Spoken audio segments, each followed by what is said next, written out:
உங்க எல்லாருக்குமே நிறைய கேள்விகள், சந்தேகங்கள், அடுத்து என்ன செய்யலாம் அப்படின்ற ஒரு ஆர்வம், உங்க பர்சனல் ஃபைனான்ஸை எப்படி வளர்க்கலான்ற ஒரு சிந்தனை, இது எல்லாமே அதிகரிச்சுக்கிட்டே வருது.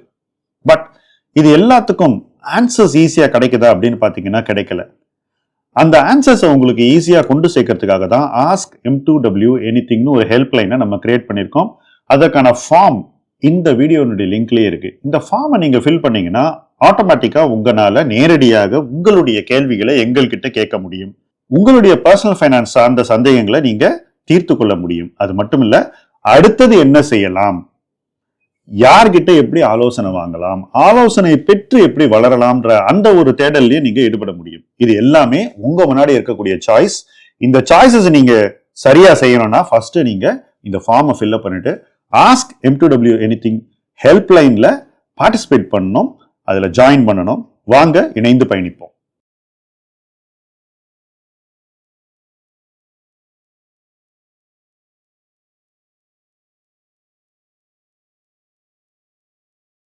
அந்த கம்பெனியோட மேனேஜ்மெண்ட் நல்லா இருக்கா அதெல்லாம் பார்த்ததுக்கு அப்புறம் தான் PE can be a starting point, but it is not the ending point. இந்த PE அட்ராக்டிவா இருக்கு, இதுக்கு 100 PE ஏன் மார்க்கெட் கொடுக்குறான்னு பார்த்ததுக்கு அப்புறம் ஆராய்ச்சி பண்ணாமல் இருக்க முடியாது. இப்போ நீங்கள் HUL எடுத்துக்கோங்க, நல்ல PE கிடைக்கிறது. ஏன் கிடைக்கிறதுனா அதுக்கு ஃபேண்டாஸ்டிக் டிஸ்ட்ரிபியூஷன் ஸ்ட்ரென்த் இருக்கு.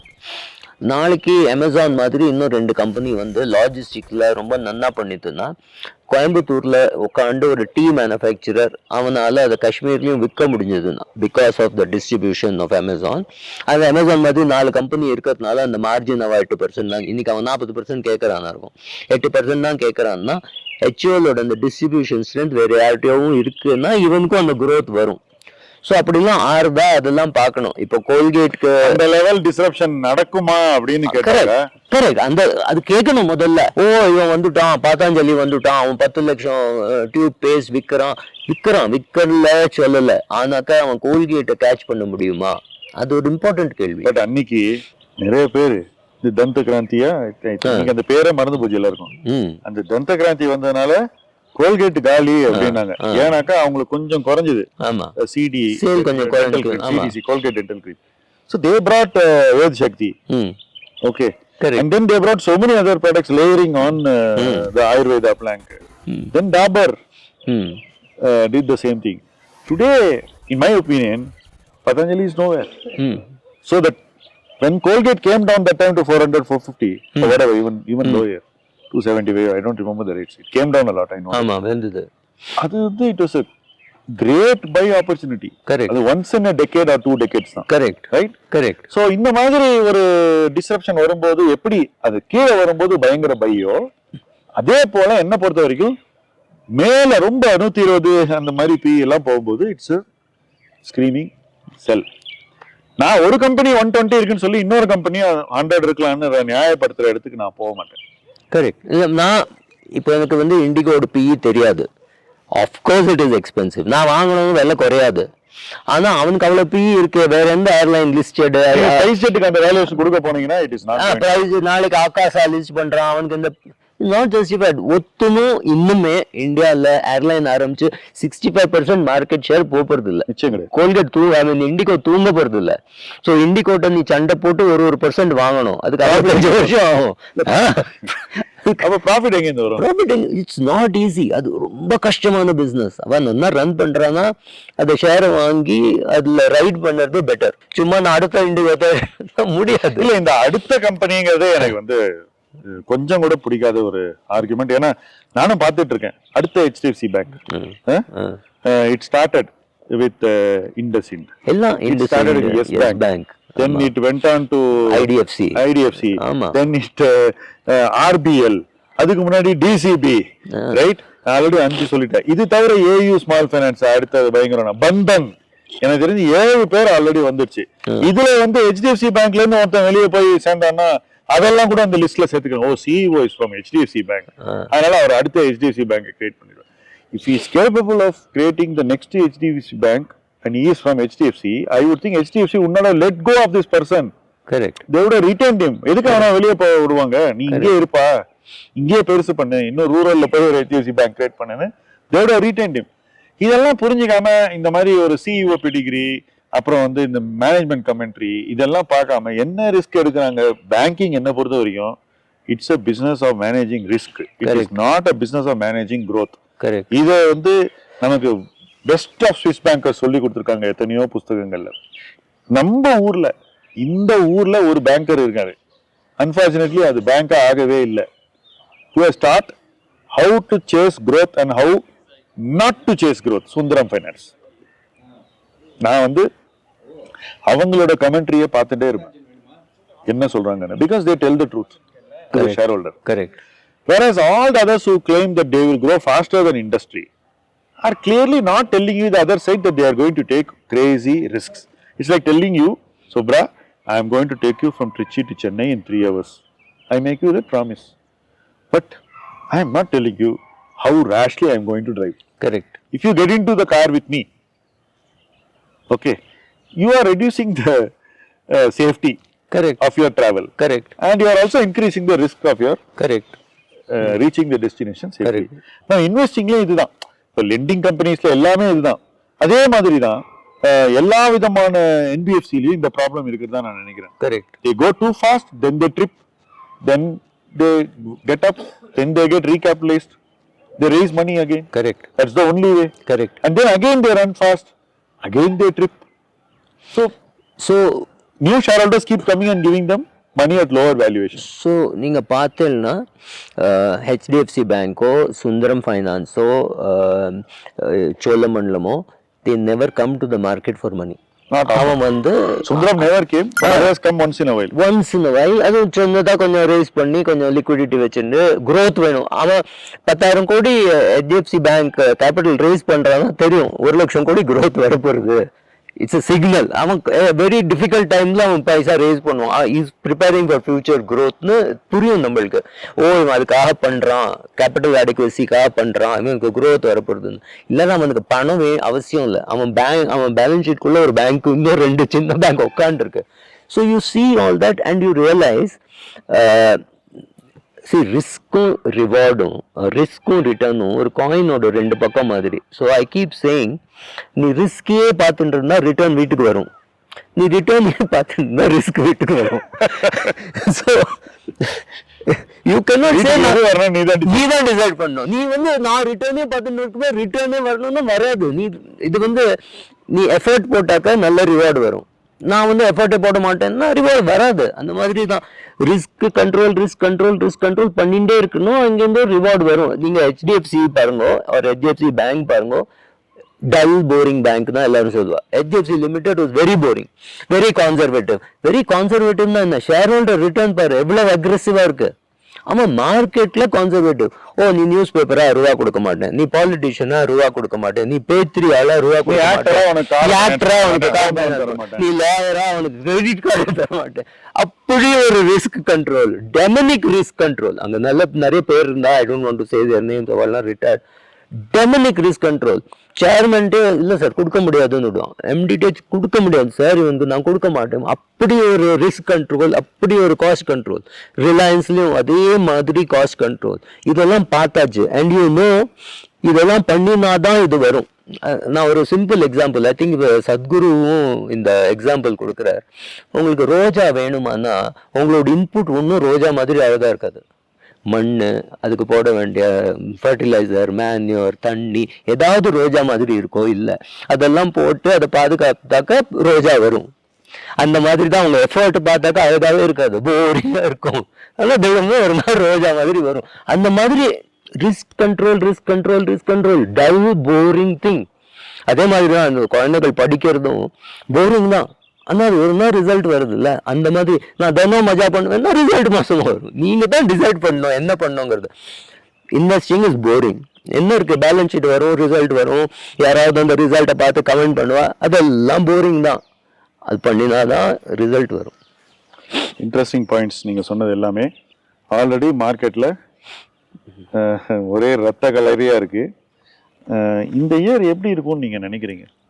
இல்லை, ஃபர்ஸ்ட் ஆஃப் ஆல் இது ரத்தமே இல்லை, ரத்தம் இல்லைங்கிறீங்க. இன்னும் ரத்தம் சொட்டி இருக்கு. ரத்த கலரிலாம் இல்லை. அந்த வார்த்தை ரொம்ப ஸ்ட்ராங்கா நீங்க யூஸ் பண்ணுறீங்க. Okay. Much more can happen. நம்ம வந்து மேலே போகிறது அது 70லேருந்து 400 போகிறது, அதை மறந்துடுறோம். ஸ்டார்டிங் பாயிண்ட் மறந்துடுறோம். 400லேருந்து 350 வந்து 50 ரூபா விழுந்திருக்கு, இன்னும் வாங்கலாமா? ஸோ 350ல் ஆவரேஜிங், 300ல் ஒரு ஆவரேஜிங், 750ல் ஒரு ஆவரேஜிங். எங்கேயோ ஆரம்பிச்சது அதை பாரு. எல்லா கம்பெனிஸும் எங்கேயோ பறக்கிறத இவ்வளோ ஏன்னா 400 ஜஸ்டிஃபைடு நினைக்கிறேன், அதுதான் ஜஸ்டிஃபைடு நினைக்கிறேன். அதுலேருந்து கொஞ்சம் விழுந்தாக்க வாங்கலாமா, என்ன அவசரம், வெயிட் பண்ணு, அது 70க்கு வராது, சரி 200க்கு வந்து அப்புறம் வாங்கலாம். அவசரம் வாங்குறதுக்கு. ரெண்டாவது, ரொம்ப அந்த தியரி எஸ்ஐபி பண்ணினா நல்லதுன்னு இல்ல இதுல என்ன ப்ராப்ளம்னா, நீங்களும் பண்றீங்கன்னு சொல்றீங்க, இல்ல எஸ்ஐபி பண்ணினா நல்லது மியூச்சுவல் ஃபண்ட்லனா. ஐ திங்க் என்ன ப்ராப்ளம்னா, இது வந்து ரெகுலேட்டரும் கொஞ்சம் பார்க்கணும். இந்த எஸ்ஐபி, டிவிடெண்ட், இந்த வார்த்தை எல்லாம் ரொம்ப காமனா இருக்கு. டிவிடெண்ட், இந்த ஷேர்ல இருந்து வர டிவிடெண்டும் மியூச்சுவல் ஃபண்ட்ல இருந்து வர டிவிடெண்டும் ரொம்ப டிஃப்ரெண்ட். அதே மாதிரி ஒரு போர்ட்ஃபோலியோல நீங்க எஸ்ஐபி பண்ணலாம். இல்லை நீங்கள் வந்து இந்த கம்பெனி நான் 10 வருஷம் வச்சுக்க போகிறேன், கம்பெனி நல்ல கம்பெனி, நான் நிறைய ரிசர்ச் பண்ணியிருக்கேன், இன்னைக்கு என்னால் 100 வாங்க முடியாது, அதனால நான் மாதம் 10 ஏன்னா என்கிட்ட பணம் இல்லை, அந்த மாதிரி ஏதாவது இருந்தால் நீங்கள் பண்ணலாம். ஆனாக்க you have to be alert. Fund manager நன்னா பண்ணிட்டு இருந்தான்னா இட் இஸ் ஓகே.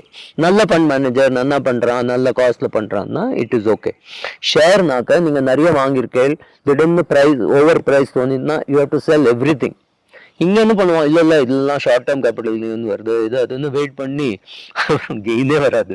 அதுதான் சொல்றேன், இந்த மாதிரி ஷேர்ல எஸ்ஐபி, இந்த நம்ம சொன்ன மாதிரி நிறைய ஃபைனான்சியல் எஸ்ஐபி பண்ணிருக்காங்க. தப்பான ஸ்டாக்ல எக்கச்சக்க ஸ்டாக் எஸ்ஐபி சரி பண்ணிருக்காங்களே. இப்போ ஆவரேஜ் எவ்வளவுன்னு பார்த்தா கரண்ட் மார்க்கெட் பிரைஸுக்கு ஒரு 25% மேல இருக்கு. சொல்றா இன்னும் எஸ்ஐபி கண்டினியூ கீழே இன்னொரு 25% போகும்னு எனக்கு தோணுது. ஆகலாம். கரெக்ட். அப்போ இதுலாம் வந்து இவ்வளவு எஃபர்ட் எடுக்கிறவங்க, இது ஒரு மெத்தட்னு நினைக்கிறவங்க எதை இழக்க போறாங்கன்னா, ஃபர்ஸ்ட் டைம் இழக்க போறாங்க. 4 வருஷம் இது வேஸ்ட். இதுக்கு ஒரு மியூச்சுவல் ஃபண்ட்ல பண்ணியிருந்தா கூட பெட்டர். கரெக்ட். ஸ்டாக்ஸ் இப்போ வந்து தப்பா அப்ளை பண்ணா ஃப்ரண்ட்ல உள்ள 4 பல்லும் போயிடும், பொக்கே ஆயிடும். ஆக்சுவலா இது தெரியுது, இருந்தாலும் நோ அது எப்படி நீங்க ஸ்டாக் சிப் பண்றது தப்புன்னு சொல்லலாம்னு ஒரு ஆர்குமெண்ட். ஏன் அவன் போர்ட்ஃபோலியோல நீ எஸ்ஐபி பண்ணும்போது போர்ட்ஃபோலியோக்குள்ள பேலன்ஸ்டா பண்ணுவான். கரெக்ட். நீ ஸ்டாக்ல டைரக்டா சிப் பண்ணும்போது எல்லா இம்பேலன்ஸும் ஸ்டாக் லெவல்ல வரப்போகுது. கரெக்ட். நீங்க வந்து எப்போ ஸ்டாக் வாங்கணும், விலை கீழே இருக்கும்போது நிறைய வாங்கணும். கரெக்ட். உங்களுக்கு அந்த ஸ்டாக் விலை கீழே வரும்போது நல்லா வாங்கணும்னா நீங்க அது மேல போகும்போது அதுல வாங்க கூடாது. கரெக்ட். ரைட். கரெக்ட். அப்ப நீங்க லிக்விட் ஃபண்ட்ல வேணா எஸ்ஐபி பண்ணலாம். கரெக்ட். அதே ஸ்டாக்ல போய் எஸ்ஐபி பண்ணலாம் அபத்தம் ஆக்சுவலா. Correct. I mean it is so absurd. இதெல்லாம் இந்த புல் மார்க்கெட்ல வந்த தியரிஸ் பிரா, it is not going to stand the test. இல்ல இது வந்து இந்த நம்பர் ஆஃப் புரோக்கர்ஸ் இன்க்ரீஸ் ஆயிருக்கு. ஓகே, நீங்க பார்த்தீங்கன்னா கோவிட்க்கு போது நிறைய பேர் புரோக்கிங் பிசினஸ்க்கே வந்திருக்கா. எவ்ரி புரோக்கர் நிறைய அக்கௌண்ட் ஓபன் பண்ணியிருக்கான். ஸோ அந்த ஆர்எம்க்கு இமேஜினேட்டிவா ஏதோ சொல்றேன்னு நினைச்சிட்டு, அது மாத்திரம் இல்ல மியூச்சுவல் ஃபண்ட் இண்டஸ்ட்ரி வந்து இந்த எஸ்ஐபி வார்த்தையை ரொம்ப நல்ல வார்த்தை. 25,000 கோடி கொண்டு வந்தாங்க. இல்ல அப்புறம் எஸ்ஐபி சஹிஹேங்கிறான். ஸோ வாங்குறவனுக்கு அவன் என்ன வாங்குறான்னு தெரியாது. எனக்கு தெரிஞ்சு நான் டிவியில வரத்து என்கிட்ட கேட்டிருக்கான், எஸ்ஐபி பண்ணிட்டோமான்னு கேட்டவன், எனக்கு மியூச்சுவல் ஃபண்ட்லாம் வேண்டாம், எனக்கு எஸ்ஐபி பண்ணணும் சொன்னான். அவனுக்கு அந்த எஸ்ஐபி வார்த்தையை நல்லா மியூச்சுவல் ஃபண்ட் இண்டஸ்ட்ரி தலைக்குள்ள போட்டிருக்கா. மியூச்சுவல் ஃபண்ட்ல எஸ்ஐபி பண்றவங்க தெரியாது. ஸோ வந்து இது ஆர்டி மாதிரி, நீ ஒரு 30 ஷேரோ 50 ஷேரோ ஒரு ஃபண்ட்ல வாங்குறன்னு சொல்லி கொடுக்கல. So it is easy to tell him, அந்த ஃபண்டுக்கு காஸ்ட் ஏன் கொடுக்குற, உனக்கு நல்ல கம்பெனிலாம் தெரியும்ல. ஸோ அவன் ஒரு 10 கம்பெனி எடுத்து கொடுக்குறான். இவன் என்ன நினைக்கிறான், இது வந்து நான் கிரியேட் பண்ண நானே பண்ணிக்கலாம், இதுக்கு எனக்கு ஃபண்ட் மேனேஜர் தேவையில்லை, இங்கேருந்து வரும் டிமேட்டுக்கு போகும், எனக்கு நல்ல ரிட்டர்ன் கிடைக்கும், அந்த 2% 1% வாட் எவர் ஐம் சேவிங். என்ன பண்ண முடியும் இந்த மாதிரி ஆள்களை? சொன்னா கேட்க மாட்டேன், எனக்கு சொல்ற ஆள் வேண்டாம், அதுக்கு நான் காஸ்ட் கொடுக்க மாட்டேன். ஆனாக்க நான் அதுல வந்து 2 லட்சம் 4 லட்சம் 5 லட்சம் இழக்க தயார். 10,000 ரூபா ஃபீஸ் சேவ் பண்ணி 5 லட்சம் ரூபா லாஸ் பண்ண தயார். நிறைய பேர் இருக்கா. இப்படி என்ன பண்ண முடியும்? நம்பர் ஆஃப் புரோக்கர்ஸும் இன்க்ரீஸ் ஆயிருக்கு. புரோக்கிங் இண்டஸ்ட்ரி பண்ணிருக்க வேலை நீங்க மோஸ்ட்லி புரோக்கிங் இண்டஸ்ட்ரி தான். ஏன்னா அவளுக்கு ஆக்டிவிட்டி வேணும் இல்ல. இப்ப நான் போய் அங்க வருஷத்துல 4 ட்ரேட் பண்ணினா யூஸ்லெஸ். ஏன்னா அவன் என்னோட இதை பாக்குறான். I am also very bad customer to have for a broker. For a broker we are bad customer. அவன் என்ன பண்றான் தெரியுமா? முதல்ல வந்து எங்க அம்மாக்கு ஒரு அக்கௌண்ட் ஓபன் பண்ணணும்னா, சார் டிமேட்ல இவ்வளோ அக்கௌண்ட் இருக்குல்ல, இதை 4 தடவை நீங்க டர்ன் பண்ணா எவ்வளோ, நீ என்ன உன்னோட புரோக்கிங்கை கால்குலேட் பண்ற, புரோக்கரேஜை கால்குலேட் பண்ற, நீக்கு வேண்டாம். எங்க அம்மாவோட போர்ட்ஃபோலியோ 4 தடவை டர்ன் பண்ணணும்னா எனக்கு ஒரு 400 வருஷம் ஆகும். 4 தடவை டர்ன் பண்ணவே முடியாது. நான் சொன்ன மாதிரி கோல்கேட் சீமென்ஸ்லாம் 78 79 வாங்கினதுன்னா ஏன் விற்கணும்? எனக்கு விற்கிறதுக்கு காரணமே இல்லையா? அந்த பணமும் தேவையில்லை, எங்க அம்மாவோட செலவுக்கு தேவையில்லை, அதெல்லாம் அங்கேயே கிடக்குறது. அவன் என்ன பாக்குறான்னா தினம் ஃபோன் பண்ணி I am your RM, I want to do this, I want to do திஸ்னா நான் சொன்னேன் அவன்கிட்ட, நீ RM இல்லை, நீ யாருக்கு RMன்னு எனக்கு தெரியும். நீ வந்து வெல்த் மேனேஜருங்கிற, நீ வந்து பேங்க்குக்கு வெல்த் கிரியேட் பண்ற, எனக்கு கிரியேட் பண்ண முடியாது. இல்ல இது புரோக்கர் இதுலயும் நீங்க இப்படிதான் இருக்கு. அதாவது நீங்க வந்து இல்ல இந்த பேங்கர் வந்து ஒரு புரோக்கர் கிட்ட அக்கவுண்ட் வச்சிருந்தாரு. என்ன பண்றீங்கன்னு கேட்டேன். அவர் சொல்ற ஷேர் வாங்குவேன். யாரு புரோக்கரான்னு? இல்ல இல்ல, அவர்கிட்ட ஒரு டீலர் இருக்கான். டீலர் அந்த புரோக்கர் கிட்ட 100 டீலர் இருக்கான். அவர் டீலர் ஃபோன் பண்ணுவோம், இன்னைக்கு வாங்குன்னு சொல்லுவாரு. நான் கொஞ்ச நேரம் யோசிச்சுட்டு அவன்கிட்ட சொல்லுவேன், இல்ல சில நேரம் உடனே சரின்னு சொல்லிடுவேன். சோ சார் பாதி டிசிஷன் வந்து ஃபோன் அடிக்குது, இவர் ஏதோ வேலையா இருக்காரு, ஏதோ பண்ணிட்டு இருக்காரு, நடுவில் ஃபோன் வருது, ஆரம் சார் இன்னைக்கு டாடா மோட்டார்ஸ் வாங்கிடுங்க அப்படின்னு சொல்றான். ஆரம் ஃபோன் பண்ணிட்டு, அப்படியாப்பா என்ன வேலை சார்? இறங்கி இருக்கு சார், 1100 இருந்து 1050 வந்திருக்கு சார், 5 நல்ல 400% இறங்கி இருக்கு சார், இப்போ வாங்கிடுங்க அப்படின்னு சொல்றான். அப்படியாப்பா சரி எவ்வளவு வாங்க சார்? 1 lakh பேலன்ஸ் இருக்கு சார், ஒரு 90 ஷேர்ஸ் வாங்கிக்கலாம் சார். 90 ஷேர்ஸ் வாங்கிக்கலாம். இது மாதிரி இப்படிதான் வாங்குறதாம். சரி அப்ப விற்கிறது புரோக்கர் ஃபோன் பண்ணுவான். சார் இந்த ஷேர் வச்சிருக்கீங்க சார், நம்ம நல்லா ஏறி இருக்கு சார், நம்ம வாங்கினது வந்து இவ்வளவு இருக்கு, வித்துடலாமா சார்? எவ்வளவு ஷேர் இருக்கு? 200 ஷேர் இருக்கு. ஓகே எவ்வளவு விலை? 1000 ரூபாய். ஓகே வித்துருப்பா, 2 லட்சம் வித்துரு. அந்த பணம் என்ன ஆகும்? அங்க இருக்கும். அடுத்த நாள் திருப்பி அந்த புரோக்கர் ஃபோன் பண்ணி, சார் கிரெடிட் இவ்வளவு இருக்கு சார், இந்த விலைக்கு இந்த ஷேர் இருக்கு, எல்லாரும் இது நல்லா ஆகும்னு சொல்றாங்க சார், பாம்பேல சொல்றாங்க சார், இப்படி ஏதாவது ஒண்ணு சொல்லுவான் அந்த பையன். அவனுக்கு என்ன தெரியும்? இவங்க உடனே இல்ல அவன் ஒரு இவருக்கு பிடிச்ச ஒரு இன்வெஸ்டர் சொல்றான்னு சொல்லுவான், ஏதோ ஒரு யாரோ ஒருத்தர் பேர் சொல்லி ஒன்று சொல்லுவான். உடனே இவர் அதை வாங்குறாரு. போர்ட்ஃபோலியோ கான்செப்டே கிடையாது, சுத்தமா கிடையாது. சரி, ரெண்டு பேருக்கும் தெரியாது. 2 பேருக்கும் போர்ட்ஃபோலியோ கான்செப்ட் தெரியாது. 2 பேருக்கும் போர்ட்ஃபோலியோ சைசிங் தெரியாது. ஏதோ வாங்கணும் விற்கணும், ஏதோ வாங்கணும் விற்கணும். கடைசியில இந்த நம்ம செபி வந்து மியூச்சுவல் ஃபண்ட் ஏஜென்ட்ஸ் எல்லாம் என்ன சொல்றாங்கன்னா, நீ புரோக்கரேஜ் எவ்வளவு சார்ஜ் பண்ற எல்லாம் காட்டணும். எல்லா புரோக்கரும் ஸ்டாக் புரோக்கரும் கிளைண்ட் கிட்ட மாசம் எவ்வளவு ட்ரேடிங் பண்ண, எவ்வளவு ஏர்ன் பண்ண, நீ எவ்வளவு ஏர்ன் பண்ண, நான் எவ்வளவு, இந்த டாக்குமெண்ட் எவ்ரி மந்த் கொடுத்தான்னா போதும். அவன் என்ன சொல்லுவான்னா, இல்ல சார் நான் ப்ராஃபிட் தான் பண்ணேன், போன மாசம் 20,000 ரூபாய் ப்ராஃபிட் பண்ணேன். எவ்வளவு போர்ட்ஃபோலியோ இருக்கு? 4 கோடி 5 கோடி ஏதோ ப்ராஃபிட் இருக்கும். அது சரி, புரோக்கரேஜ் எவ்வளவு கொடுத்தா நான் தெரியாது சார், 48,000. அவன் டார்கெட்டுக்கு வேலை பண்றான். அவன் தப்பு இல்லையே, அந்த பையன் பண்றது தப்பு இல்லை, அவனுக்கே தெரியாது என்ன பண்றான்னு. 10 ரூபா 20 ரூபா 50 ரூபா என்ன ரைஸ் ஆயிருந்தாலும் வித்துடுவான் சார். புரோக்கரேஜ் போனது எனக்கு ஃபர்ஸ்ட் 2 இயர்ஸ்லயே புரிஞ்சிச்சு, புரோக்கர் சொல்றதெல்லாம் கேட்டு வாங்க கூடாதுன்னு. ஏன்னா அவன் ஏற்கனவே வாங்கி வச்சிருக்கான் சார் ப்ரொப்ரைட்டரி அக்கௌண்ட்ல. இது ரொம்ப சிம்பிள். அவன் ஒய்ஃபு, அவன் ஃபாதர் இன்லா, அவன் அங்கிள், அவன் ஃப்ரெண்டு, அவன் கம்பெனி, இதுல எல்லாம் ஃபர்ஸ்ட் வாங்கிடுறாங்க சார். வாங்கிட்டு நமக்கு சொல்றாங்க, ஃப்ரண்ட் ரன்னிங் பண்றான். ஆமா, சொல்லிட்டு கொஞ்ச நாள் கழிச்சு நமக்கு வித்துறான். சரி, இது ஒரு வகை. 2வது வகை, இது பண்ண மாட்டான். அவன் வாங்கி வச்சுட்டு அப்புறம் நம்ம கிட்ட சொல்லுவான், நம்மளும் போய் வாங்குவோம். நம்ம வாங்கும்போது விலை ஏறிடுது. இப்ப நம்ம நிறைய பேர்கிட்ட சொன்னா, நிறைய பேர் லட்சக்கணக்கான பேர் ஆயிரக்கணக்கான பேர் வாங்கும்போது விலை ஏறிடுது. டிவில ஏன் புரோக்கர் வந்து ஸ்டாக் ரெக்கமெண்ட் பண்ண, இதான் ரீசன். சோ ஏறும்போது என்ன, அது ஏறிட்டே இருக்கு. இப்போ ஒரு 50% ஏறுதுன்னு வச்சுக்கோங்க, அவன் குவைட்டா போய் அவன் வித்தாச்சு. உங்கள்கிட்ட வந்து அவன் சொல்ல போறது இல்ல, அவன் சொல்ல வேண்டிய அவசியமே கிடையாது. இல்ல, அவன் சொல்ல வேண்டிய அவசியம் எப்போ, அவன் வித்ததுக்கு அப்புறம் உங்களோட அந்த பணத்தை வச்சு அவன் இன்னும் ஏதாவது வாங்கணும் தான் சொல்லுவான். சரி, நான் 100 ரூபாய் சொன்னா 150 ரூபாய் எப்படி சார் அட்வைஸா எடுத்துக்கூட? எனக்கு இது வந்து 21-22 இயர்ஸ்ல புரிஞ்சிச்சு. ஏன் புரோக்கர்லாம் என்கிட்ட ஏதாவது வந்து இந்த ஷேரை வாங்க அந்த ஷேரை விருன்னு சொன்னா வச்சுக்கலாம், நான் அக்கௌண்ட்டை மூடிடுவான். அது அவன் வேலையே கிடையாது. He should not talk. நம்ம சொல்றதை அவன் எக்ஸிக்யூட் பண்ண, அவ்வளவுதான். நான் இப்ப புரோக்கர்ட்ட பேசுறது கூட இல்ல. But never take advice from a broker. Never ask a barber whether you need a haircut. நான் இந்த 2 அட்வைஸ் தான் சொல்லுவேன். கரெக்ட். பட் எல்லாருமே இன்னைக்கு வந்து மார்க்கெட் ரொம்ப ஈஸி. அந்த டீலர் கிட்ட கேட்டுட்டு அந்த டீலர் இன்னொருத்தட்ட கேட்டு சொல்றான். Sir such a unreliable system and there is no portfolio concept at all in this. Correct. Portfolio concept எப்படி பண்ணுவோம் சார்? அவனுக்கு அவங்க போர்ட்ஃபோலியோவே தெரியாது. ஏன்னா நீங்க 4 அக்கௌண்ட் வச்சிருக்கீங்க, 4 பேங்க்ல 4 புரோக்கர் கிட்ட. இல்ல, அவங்களுக்கு தெரிஞ்சது உங்களோட அந்த டிமேட் அக்கௌண்ட் தான். ஏன்னா நிறைய பேர் அதுவும் பண்றான். இல்ல சார், அதுல ஒரு கிரிமினாலிட்டி நடக்குது, ஒரு பயங்கர அக்யூஸ்ட் வேலை நடக்குது. என்னன்னா, உங்க கேஷை எடுத்து மற்ற இடத்துல என்ன வச்சிருக்கீங்கன்னு பார்த்து சார் அந்த ஷேர் இருக்குல்ல சார் அதை வேணா வித்துடலாமா சார். சோ இவன் என்ன பண்றானாக்கா நீங்க வச்சிருக்கிற எல்லா நல்ல ஷேரையும் வித்துட்டு அவன் சொல்ற ஷேர் அவங்க வாங்க இருக்கான் சார். இவ்வளவுதான் சார் கேம். இதுல வந்து நான் அந்த ஒரு 45-50 வயசுல நல்ல பணம் சம்பாதிச்சு டாக்டரோ லாயரோ ஏதோ சார்ட்டர்ட் அக்கௌண்டன்ட்டோ பணம் சம்பாதிச்சிருக்கான், இல்லை வேலைக்கு போயோ பணம் சம்பாதிச்சிருக்கான். அவன் போய் ஒரு 25 வயசு பையன் கிட்ட அட்வைஸ் கேட்கறதே எவ்வளவு சென்சிபிள்னு தெரியணும்ல.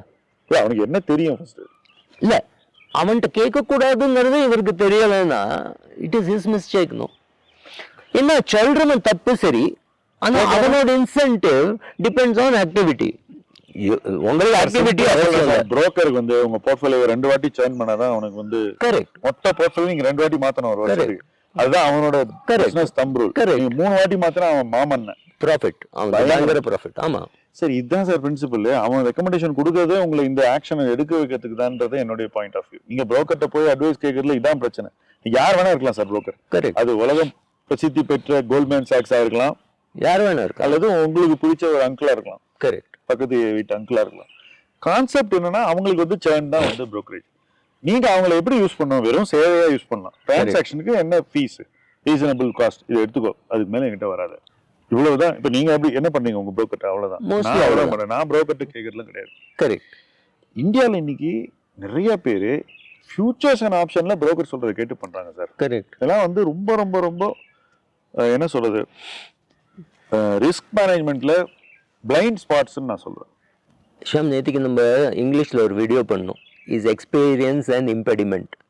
இந்த வீடியோ பார்க்குறவங்க என்ன சொல்ல போறாங்கன்னா இவங்களுக்குலாம் வெள்ளத்தலைமை, இவங்களுக்கு ரிஸ்க் எடுக்க தெரியாது, நம்மளுக்கு தான் தெரியும்.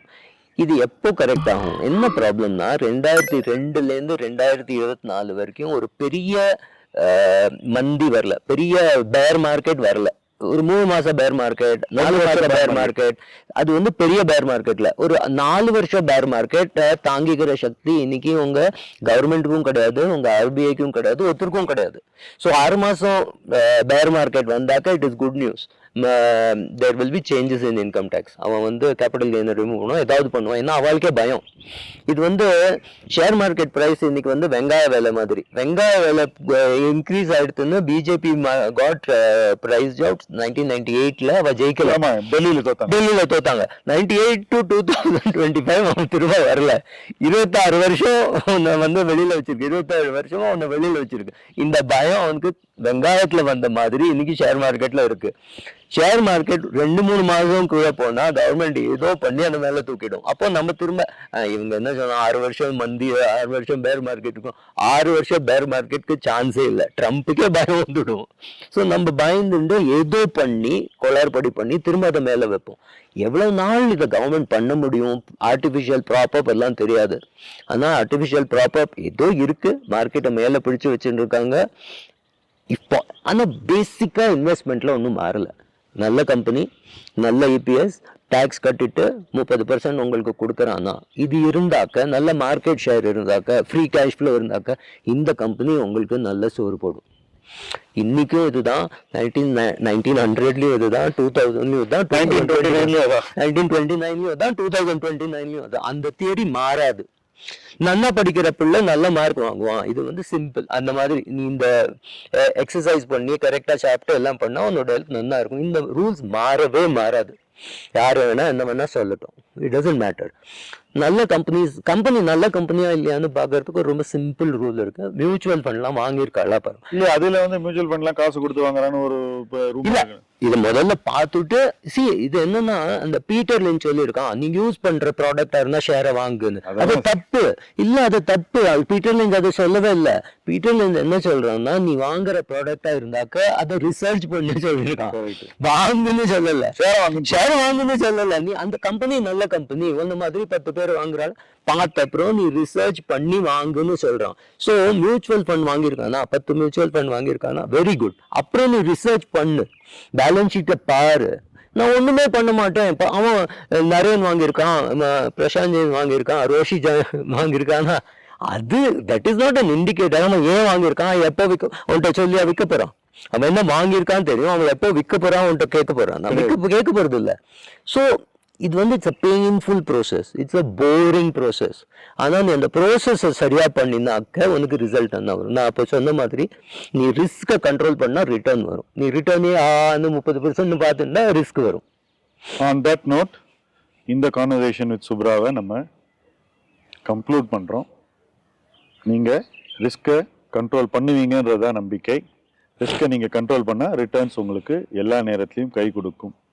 ரிட்டர்ன்ஸை மட்டுமே பார்த்துக்கிட்டு இருந்தாக்கா ரிஸ்க்கு வந்து நம்ம வாழ்க்கைக்குள்ளே வந்துடும்.